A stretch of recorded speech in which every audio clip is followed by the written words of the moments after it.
racing drivers want to try and extend the track limits wherever you possibly can. I know. When there's time to be found, you just can't help yourself sometimes. Oh, so very well policed it is, and I have to say the race control room, you know, if you think a television studio has a lot of monitors, it's nothing in comparison to race control, is it? No, it's like a space station in there.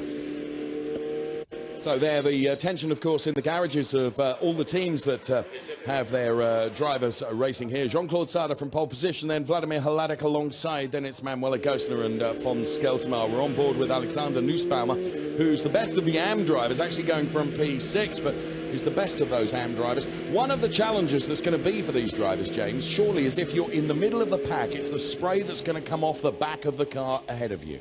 Yeah, and especially in GTs, it's terrible. You literally can't see anything, and you'll go into the first few corners pretty much guessing and looking for visuals to see where you need to brake. It's not a nice situation to be in. I've been in it a few times, one being in Le Mans as well. That was awful. But, you know, I think if you're sensible, don't risk too much, you'll be fine. But it is difficult. You really can't see anything.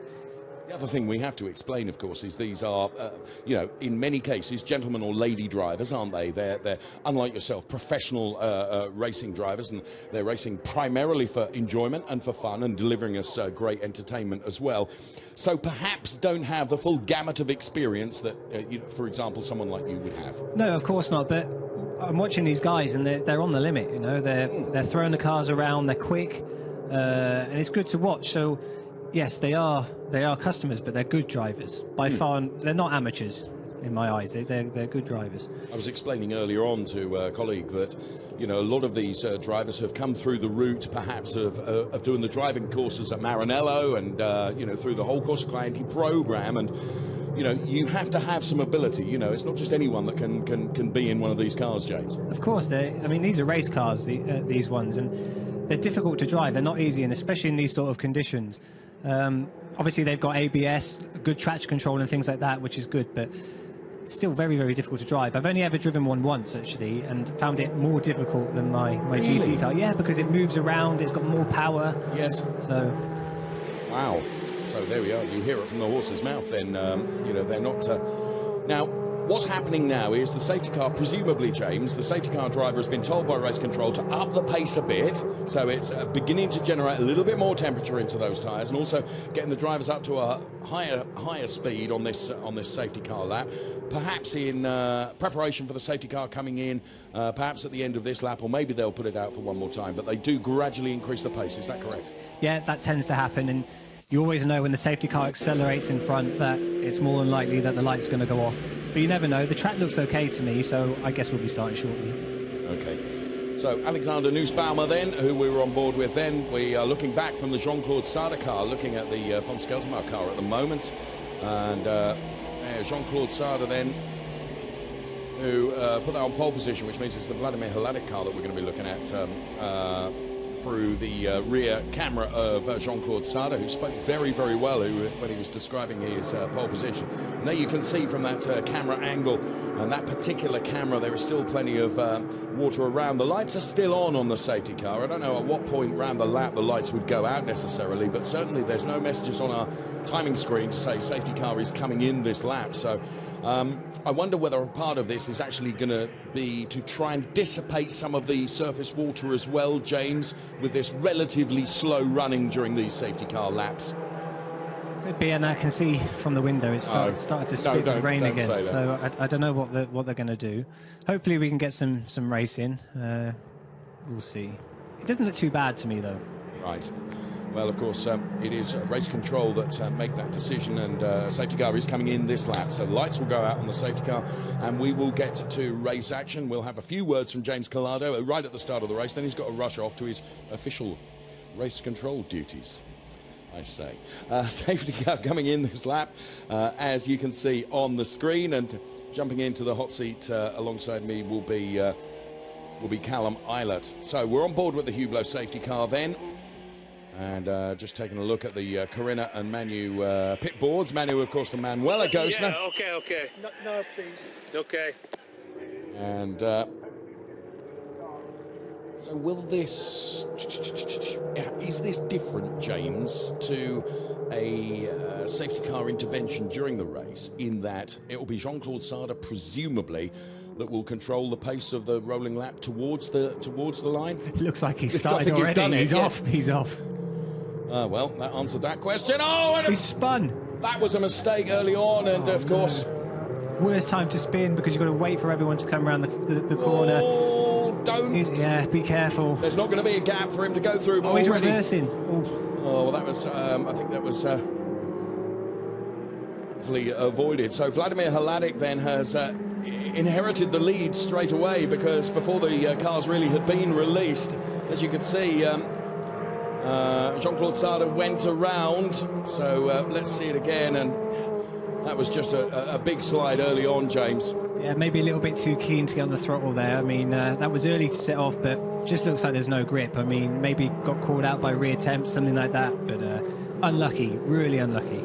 So the car's going to have to tiptoe their way around then for perhaps the first few laps. Jean-Claude Sarda then, we've already seen go around. Ignore the Sector 1 graphics that you can see, because the race leader is Vladimir Hladik. That elevates Manuela Gosner up into P2. Von Skeltermar P3, Christoph Herney is P4. The best of the AM drivers is Alexander Nussbaumer. There is Von Skeltermar, and the front of the car looking very skittish as well. And oh, it's so he didn't dangerous. wait, did he? And around goes Rick Lovett, which actually I don't think was connected with Jean-Claude Sarda. I think that was him on his own, potentially. Yeah, that was a separate incident, but that was so dangerous. You can't just go into the middle of the track. But you made the luckily point, no James. accidents. Luckily no accidents. He was going to have to wait till the whole of the train had come through, but he clearly chose not to do that. Okay, so Vladimir Hladik leading from Manuela Gosner, Von Skeltermar, Christoph Herney, and as I say, the best of the AM drivers is Alexander Nussbaumer. So we're looking at the lead driver now, Vladimir Hladik, and through the spray. So Manuela Gosner, the wiper is going as flat out as possible. She's the one that's really going to be suffering from spray, and presumably Vladimir Hladik, by dint of the speed that he's got, is breaking away a little bit, and it's going to be really, really difficult to challenge for the lead, because you've got to get so up close to the back of the car in front, James, that visibility will be less than zero. Yeah, and when it's like that, you're relying on the rain light, so you can only judge where that car is by the flashing rain light. So it's difficult, but I mean, it doesn't look too bad, but saying that from here is different to when you're in the car.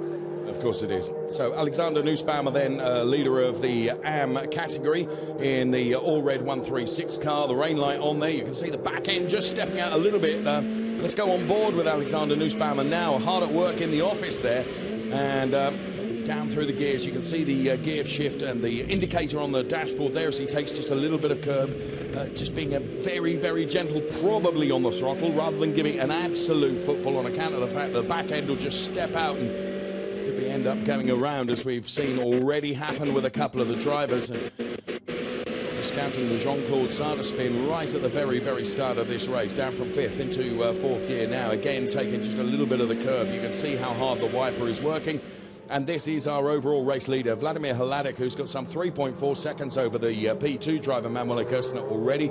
Good showing from Manuela Gosner, who in turn is has a good advantage over Von Skeltermar as well. Then it's Christoph Herney, Alexander Nussbaumer, and Murat Kuhadaroglu, who's running P6 at the moment. James Collado, we say thank you very much for joining us. Head off to race control and make some decisions. Thank you very much. Cheers, James. They'll be good ones. Yeah, of course, naturally. See you later. Thank you, James. So James Collado departs, and in his place comes the FDA driver, Callum Eilert. Thanks very much to James Collado. Here we can see Thomas Gosner and Ingvar Mattson side by side very nearly through this Silverstone circuit, which is challenging in these weather conditions, that's for sure. And you can see the Ineco MP pit perch there. There's our race leader, Vladimir Hladik. There is P2, Manuela Gosner, lady racer, who's running in P2. Then P3 is Von Skeltermar. Then it's Christoph Herney, who's getting ever closer to Von Skeltermar for that P3 place. This is David Lim. And being overtaken there by Rick Lovett, who, of course, we saw go round earlier on. And Rick Lovett was able to make that stick in the Octane 126 car. He'll be furious with himself for the car having gone around earlier on. So Rick Lovett at the moment is running way down the order in P20 at the moment. Callum Eilert, good afternoon. Welcome back into the comms booth. Having made your on-air debut with us in Mugello, you've come back for more. Yeah, thank you. It's good to be back in my home area, but yeah, it's looking like a not great day so far with the weather. I mean, it's easy for us, isn't it? Because all we've got to do is sit up here and talk about it. Von Skeltermaar then. And the gap between P3 and P4 is just under 0.6 of a second. Callum, I'm led to believe Silverstone circuit, which of course you've raced on countless times and won here indeed in Formula 3, where you were a fantastic driver, off to the next level of single-seaters for this season. Of course, we wish you well, and of course part of the Ferrari Driver Academy. I'm told as we go past the wing complex and start another lap that Silverstone has been resurfaced. And perhaps it's that, having been resurfaced, that, you know, that tarmac is not as rubbered in as a surface that's been here for many, many years, presumably, and that might make it even more tricky for these drivers. Yeah, definitely. In past, when I've been on a track that's been resurfaced, there's lots of standing water, which means that, you know, it's a bit slippier. And of course, for the dry, it makes a big difference as well, because you haven't put the rubber in that you would normally have on a bedded in circuit, which makes it a bit easier because they can do the dry lines instead of having to avoid the rubber like you would on a normal circuit, which hasn't been resurfaced. So in a way it makes it easier and a bit harder because of the standing water. Do you get affected in a single seater when you're in a wet race? I mean, you know, spray is the same problem whether you're in a, perhaps more so in a single seater than if you're in a GT car. At least with a GT car, you've got a wiper. You don't have that benefit in a single seater, do you? I think the thing is, any car that has a diffuser on the back basically expands the water air coming out from behind. So you're going to get the spray no matter what. I think in F3 or in Formula cars, it's genuinely quite bad.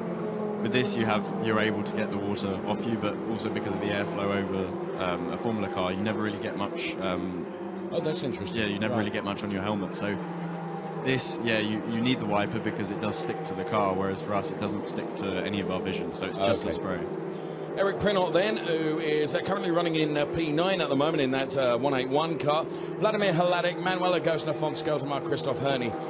Here is Manuela Gosner then in replay, the best of the lady racers at the moment, running in P2 in this race overall. She's some 4.2 seconds down on our race leader, Vladimir Hladek.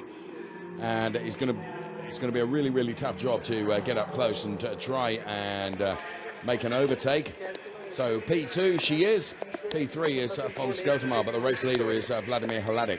There, right in the middle of the picture that you saw on the pit wall, was Daniele Diamato, a former champion in the Ferrari Challenge, who is there as a driver coach. There is Von Skeltermaar. Now, almost the quickest battle, or the closest battle, if I may say, on this circuit is Christoph Herney chasing down Von Skeltermaar here. You know this Silverstone circuit very, very well, Callum.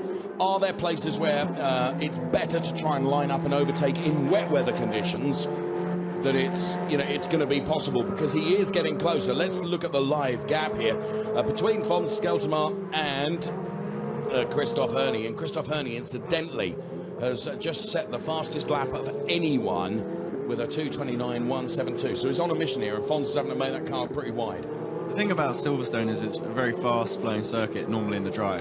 Yes. And being wet, it slows down a lot of the corners which would be flat out normally. Precisely why I asked the question. It should, in theory, be a bit easier to overtake, as we see he's lining up a little bit here.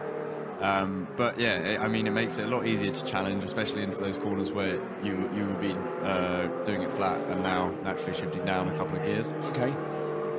But yeah, there's a lot of sections. Personally, into the last sector or the first sector, there are a few slower corners which you can easily dive up the inside and make a move, right, or go around the outside of. Well, let's see if Christoph Herney is able to do that. He's certainly close enough. They've just come around that turn now, and let's see how close and through this spray. That must make it ever more difficult for Christoph Herney just to get on terms with Von Skeltermaar here, because it's so very difficult in terms of visibility for each of those drivers. But obviously the one that's being affected the most at this point is Christoph Herney, who is trying to find a way past Von Skeltermaar. Very difficult to do that. 6:42, the gap between von Skeltermar and Christoph Herney then. So von Skeltermar racing for the Kessel Racing team. Christoph Herney is racing for the team Zenith Scion. And there, through that camera angle, through the mist and the murk, comes the shark's teeth of the von Skeltermar car, who at the moment is in a podium position. We've got 13 minutes of the race left to run in these pretty terrible conditions. Murat Kuhardaroglu in the 133 car that you could see there, who is currently running Murat Kuhardaroglu in P13. And there again, through that murk and mist, you can see how challenging it is. So the 116 car, of course, of Jean-Claude Sarda, trying to make his way back up the order following that turnaround right at the start of the race. He's got Murat Kuhardaroglu ahead of him. So P14 at the moment for Jean-Claude Sarda. The cork in the bottle here is Per Nielsen, in my opinion, because Per Nielsen has got Kuhardaroglu and Sarda right behind now. So Per Nielsen then, who is running, this is 3 for P12 at the moment. 3 tenths between Per Nielsen and Murat Kuhardaroglu. Kuhardaroglu had a very good time of it in Mugello and had some very, very good results indeed, taking a P3 and a P1. Now that's an interesting line there. And what that has done is just played into the hands of Jean-Claude Sarda, who dives up the inside. Now, you could see Murat having to take evasive action to avoid any contact at the back end of his car stepped out. That was a bold and ambitious move by Jean-Claude Sarda, but presumably, Callum, provoked by the fact he knows he made a mistake right at the start and is trying to make amends. Yeah, of course. You've got to come through back through the pack, which, you know, in the wet is a little bit easier than in the dry. Obviously there he made a little last-minute move, which sometimes cannot be seen so well, but he did a good job to avoid it, and luckily there was no damage. And he's done it now. He has gone through. He's got past Murat Kuhardaroglu, so next in his target sights then is going to be the car of Per Nielsen. So Murat Kuhardaroglu loses a place, and Jean-Claude Sarda moves up one and now lines up. Oh, just taking a look at the inside there, having to brake very, very hard. No contact between the two of them, but he certainly took a look, and he's making his intentions really well known and pressuring Per Nielsen ahead of him. So it's Per Nielsen that is running in P12. And for my money, that was quite an ambitious move from Murat Kuhardaroglu, and what it did, it left him vulnerable to the car behind, didn't it? Yeah, when you're on the outside and then you make the switch to also go back on the outside for the next corner, leaves you open, and obviously Jean-Claude Sarda made the opportunity, or attempted the opportunity to overtake. Just missed it, obviously, because it's a very, very tight corner, but he made it stick on the next few corners.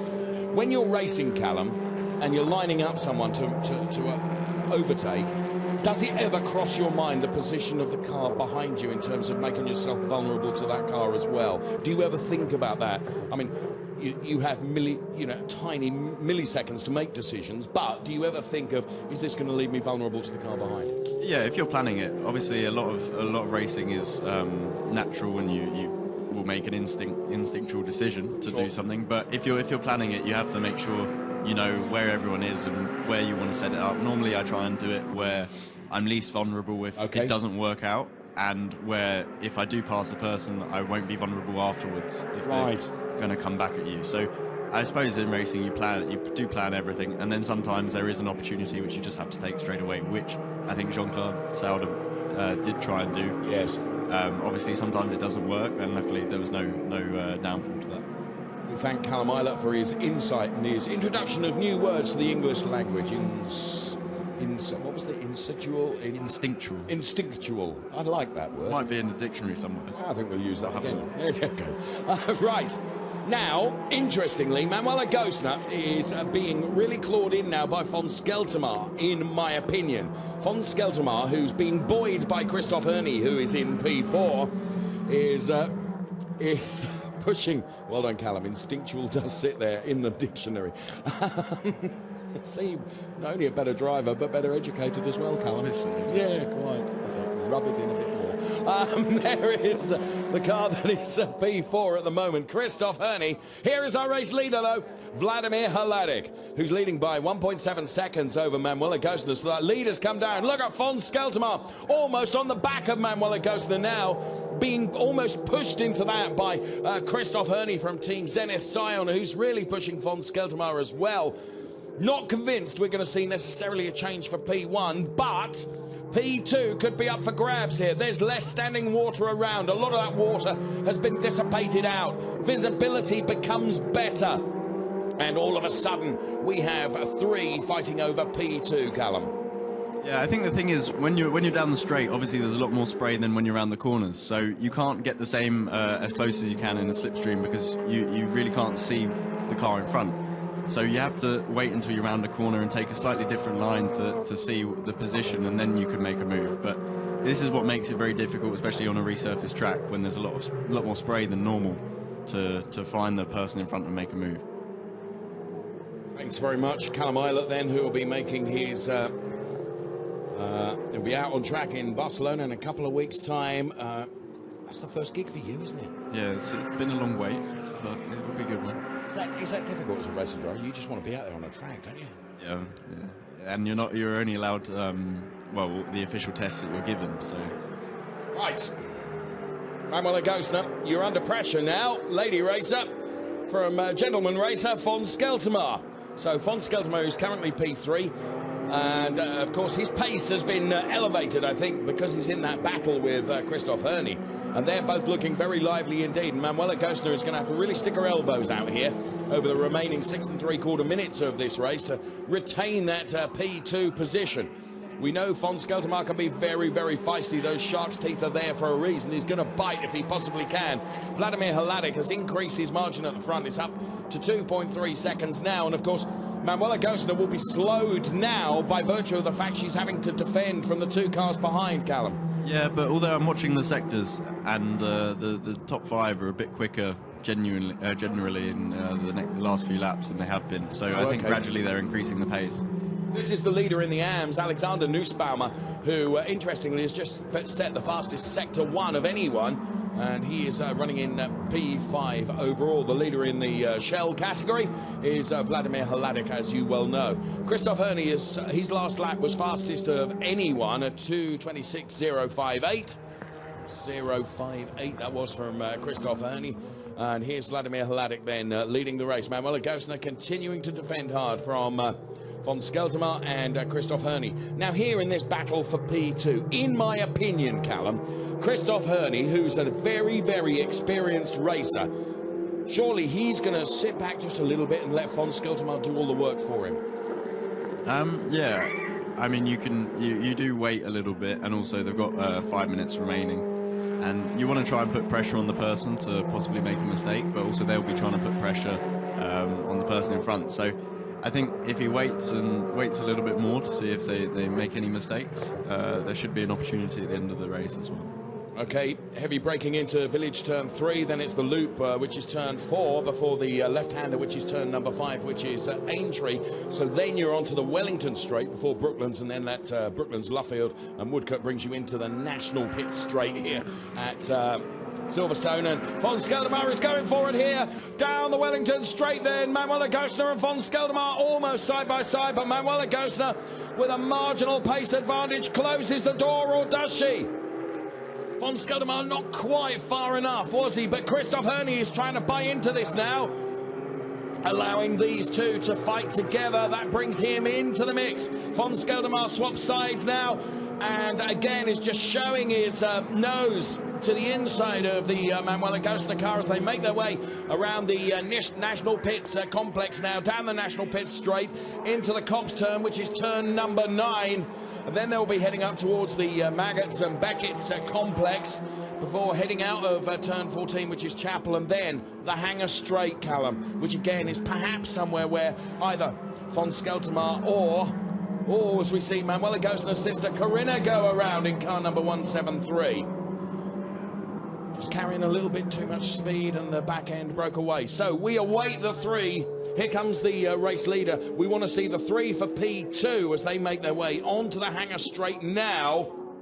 He's right behind. He is, but Christoph Herney is lurking there as well. So through the murk and the mist, you can see the all-green fronted machine of Manuela Gostner alongside the shark's teeth of von Skeltermar. He wants Manuela to run just a bit wide so that he can get his nose up on the inside, but Manuela is driving very well here and defending very fairly, Callum. Yeah, very clean and good racing at the moment. We have only 3 minutes and 10 seconds of the race remaining, and this is the fight for P2, which is the closest fight at the moment in the sharp end of the race as they make their way around the final turn, the club turn, turn number 18. Christoph Herney now takes a look at von Skeltermar. The best news in the world for Manuela Gostner would be for Christoph Herney to really up his challenge on von Skeltermar, because she's able to escape away a little bit.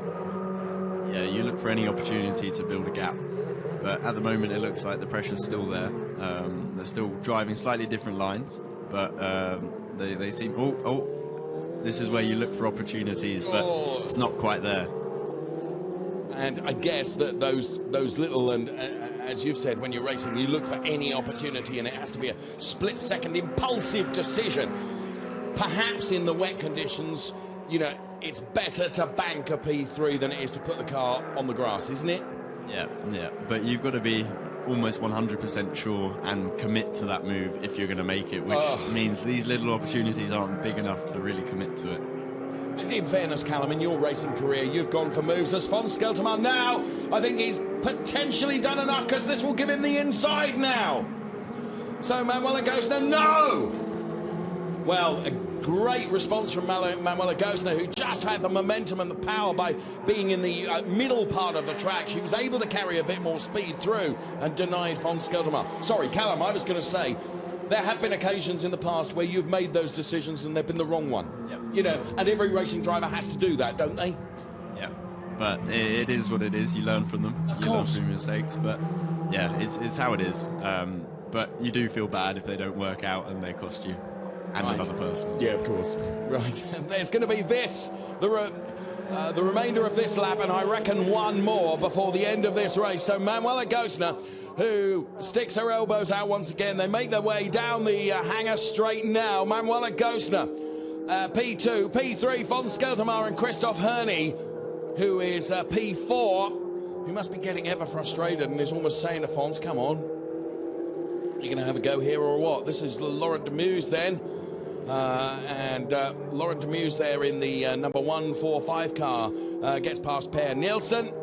Manuela Gostner then continues to hold off Fons Skeltermar as they head back around the final turn there. It was the turn that you saw, the Vale turn, a moment ago, where we saw our race leader at that time go around. That, of course, was Jean-Claude Sada right at the start of the race. This is the final lap. It's now or never for Manuela Gostner and for von Skeltermar and for Christoph Herney. Vladimir Hladek is 4.5 seconds up the road. He's buying himself a hot dog at one of the concessions. He's got so much of a gap.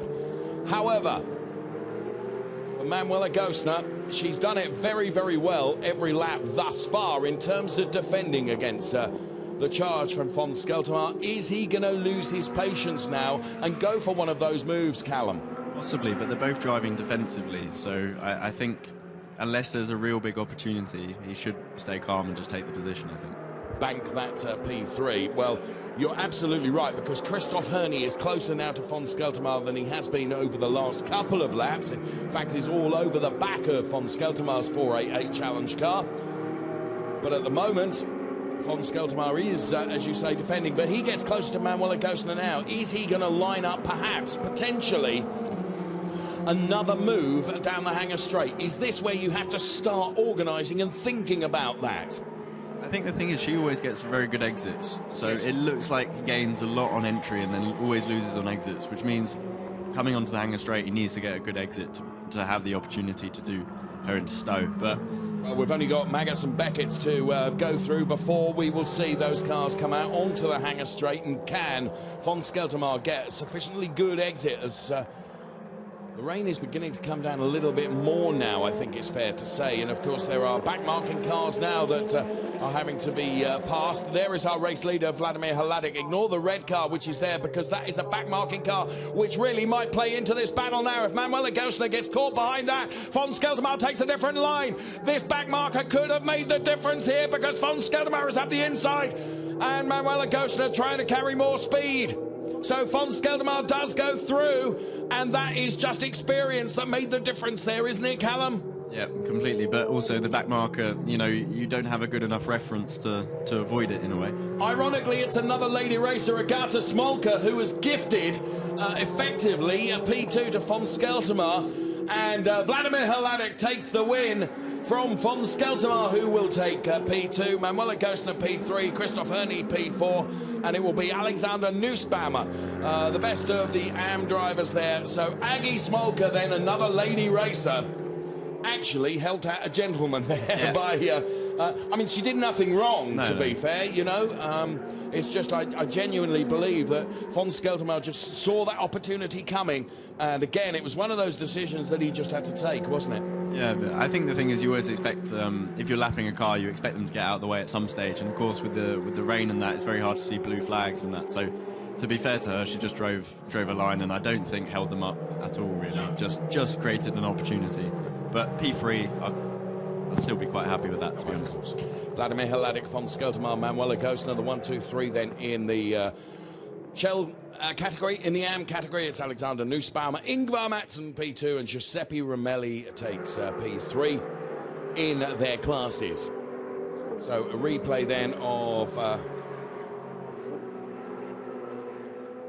that fight to the finish we will see before the end of the programme, that's for sure, because it was very, very exciting indeed. And there, Tommy Lindroth and Rick Lovett side by side. I don't know whether Rick Lovett just pipped Tommy Lindroth. No, he didn't. It was Tommy Lindroth that finished ahead of Rick Lovett. On board then with Alexander Nussbaumer, the winner in the AM category. Then he takes P5 in the race overall, but wins in the AM category. And the winner in the Shell category is this driver, Vladimir Hladik, in the number 144 car. Here it is, Callum. I just think Fons was very opportunistic there. Manuela had left a little bit. I think Manuela was leaving her options open, but left a car's width, and that was all that Fons needed to be invited to go through. Yeah, it's always confusing to know what someone else is doing, so I think she went to the outside just in case Agata. Yeah, Agata slowed down. Yeah. But I mean, these things happen. I've had it a few times in karting, actually, when you've been around a lap driver and you're not sure what they're going to do. Yeah. And actually, she drove the last sector quite quickly, so I think that wasn't expected. But no, to be fair, it was great racing, and I think they were obviously very close through Stowe as well, and managed to make it out. What was really nice about it, Callum, was the fact that it was a big fight, but it was a fair and clean fight, wasn't it? Okay, let's take a look at the clip show now.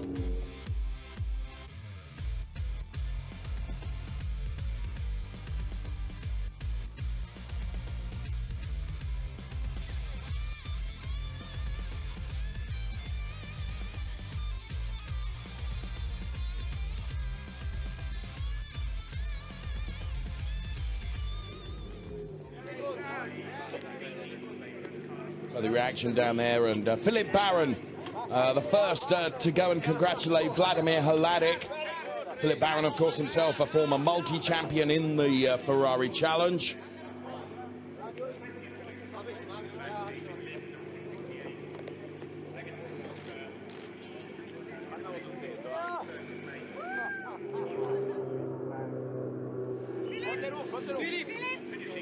Philip being called.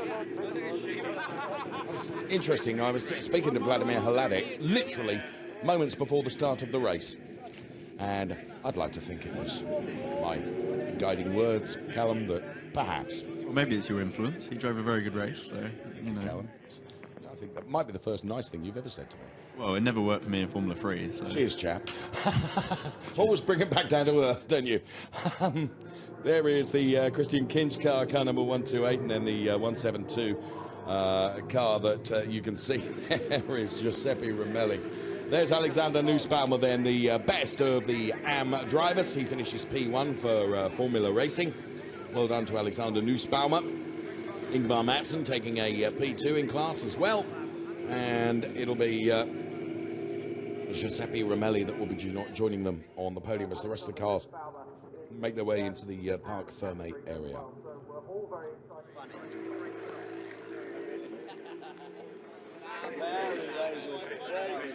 Not particularly warm here at Silverstone, but drivers look fairly hot in the car as they jump out of the car. Let's take a look at the highlights of that race.